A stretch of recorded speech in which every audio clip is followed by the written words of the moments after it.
After the widely successful series of Produce 101 in Korea, and despite the unforeseen end of its run from where it all began, it started gaining widespread attention globally, with Japan and China having multiple formats of the show. If you still don't know what the Produce series is, I'm disappointed, but just a short summary, it's an idol survival reality TV show about forming an idol group out of 101 girls or boys, solely based on votes by viewers at home. I'm sure we all already know about the controversy and the unfair screen time, but today I won't be talking about that because everyone already talked about it, so I don't see the point in adding more salt to the high blood pressure of the masses. Today we're going to be talking about Chuang 2020 or Produce Camp 2020, but I'm going to call it Chuang since because it seems like that's the official name. So yeah, the third season of China's adaptation of the Produce 101 series by Tencent Video. The official one. Now, I have watched my fair share of the Produce series, watching all of the seasons other than the second one from Korea, watching the first season of Idol Producer and the currently airing third season, and a little bit of the Japanese adaptation. Regarding the first season of Chuang, or Produce 101 China, I watched a few episodes, but I never really watched the whole series.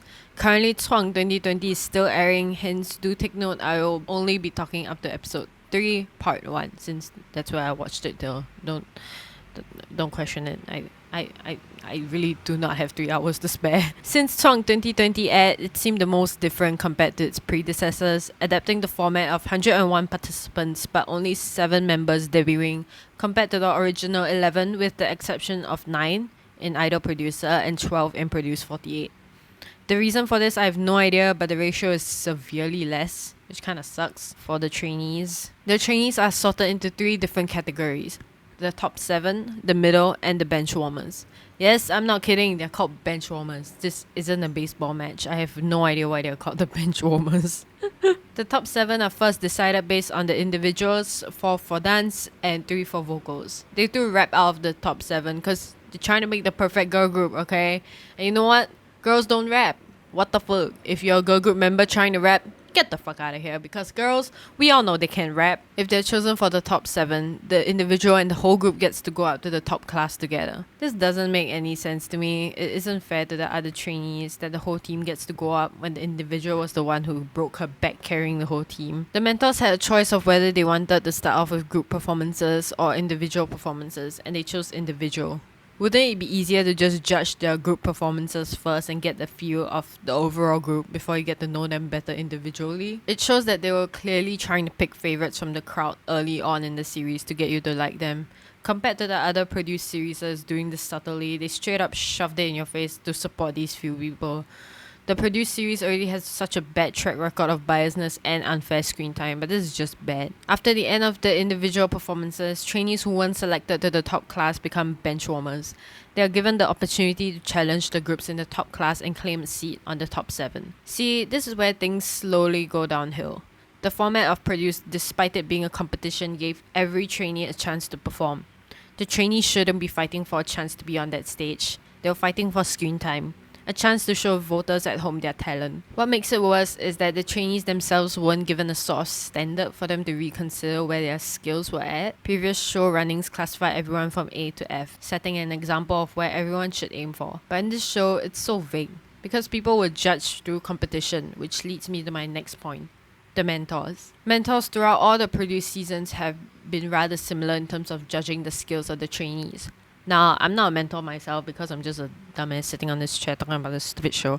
But if you watch the show for a few episodes long enough, you can kind of get the standard of every mentor and guess which class they end up in. But for Chuang, what the fuck is going on? The mentors this time I had high expectations from, 3 being from SM and 1 being a singer-songwriter. I'm not familiar with him, so I can't comment much, but with Victoria and Lu Han, I previously saw them on Hot Blood Dance Crew along with Jackson. And for Tao, him screaming at a group of girls kind of left a bad impression. 知道我为什么那么烦吗？给你们这个舞台不是让你们来表达情绪来哭的，舞台是很残忍的，能行就行，不行就走。 Yes, I get why Tao yelled, but he could have done it in such a better way and a more encouraging way rather than screaming at them, right? Like, so many other ways of execution. So many other ways that you could have done it better, but you didn't. This time, the judging was rather unpredictable for me. The judges often didn't mention what kind of criteria they were looking for, often saying they wanted to create the perfect girl group, but failing to mention what sort of standards they were looking for, resulting in a lot of hypocrisy and uncertainty in their decision making. It's like saying, I want $10, but not knowing what the fuck you're gonna do to get that $10. I'll just bring up 3 instances which majorly put me off. The Me Too girls and the singer-songwriter. The girl didn't even dance, and they put her on such a high pedestal just because her song was heartwarming. What kind of perfect girl group are you trying to make? If you're not gonna acknowledge rap as one of the main criteria, then songwriting should be secondary too. Tao said, 因为你们3个人真的不差，说实话，我们真的很难去选择。但是我自己的个人观点，我是觉得上面的位置可以留给一个原创。What? The Me Too girls, in terms of performance, vocals, and stability, were far superior compared to some of the girls at the top 7. Next, the band. I'm sure a lot of people know about this already. Under their YouTube clip, everyone is complaining about it already, so I won't talk too much about it. Basically, the band were able to sing and dance and even play instruments, while the other group was just singing and dancing and didn't even choose the right song, as Lu Han mentioned. 但是我觉得这首歌没有选好。 I personally also prefer the band to win. They were really diverse and performed really well. The other group won in the end despite shaky vocals and a very weak dance performance. Victoria defended their win by saying they were a better example of a girl group. 按照女团的标准来说的话，其实他们4个人是还不够那个标准。对，如果跟这边比的话哈，是弱的。毕竟我们还是要以最低标准唱跳来评价他们。所以说，新年其实是对乐队这边他们在后面唱跳的成长期待的。Victoria keeps saying how they haven't reached the standard of a girl group, but she doesn't mention what this standard is that they are looking for. I think that's what makes it so confusing, because they don't further elaborate their reasoning behind the decisions. Victoria kept saying how they were judging based on the basic standard of singing and dancing, but they let the singer-songwriter win the matches. It's kind of weird to me. The last incident which really threw me off was the group of girls who performed and Mao Pui said that they were just fashionable. No, I'm not kidding. I'm clipping this directly from what the editors put, okay? 那毛老师，人那边那队也很有特色，对不对？他们的特色就是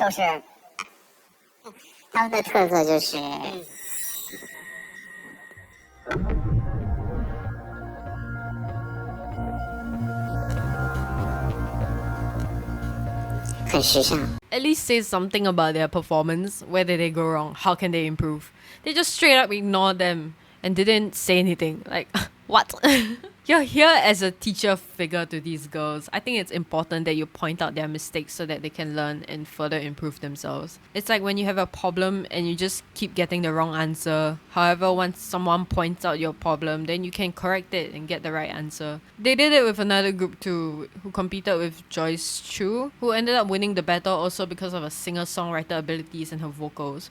They didn't even bother commenting on their performance. Are they here just to get a coin? I'm so confused. I don't understand their intentions. And honestly, sometimes the editing makes the mentors look so bad. It's so bizarre to me. They make the trainees look like the victims when it's usually the other way around. It's so funny. This to me shows how the mentors seem to be following their hearts to judge rather than judging them based on their skills for their performances. It shows to me how they aren't that professional on the show, ignoring groups, not giving any comments about their performances. Their criteria for judging difficult situations seemed really wishy-washy. I do understand that it happens to some mentors in previous shows as well, like Sakura in Produce 48. They judged her based on her potential, giving her an A. But when it comes to, for example, the singer-songwriter's case, they just judge it as, oh, I think we can let a singer-songwriter on as one of the top 7. Bruh, at least come up with a better judgment than that. I don't care what your intentions were, but you can give a better excuse than that. Some other examples I can think of is Sally's team getting a tie. Dude, what's the point of the system if you're gonna have a tie? It's so dumb. If you can give people a tie, you can fill up the spots and give 2 groups the win. But in my humble and very unprofessional opinion, I think Sally's group deserved the win despite the slip-up by one of the members who handled it more professionally than many other idols who have already debuted and slipped up before. After that is the second mission, which is the theme song. In the previous seasons, trainees get to practice the song for 3 days before their performances get evaluated by the mentors, with the exception of the recent season of Idol Producer.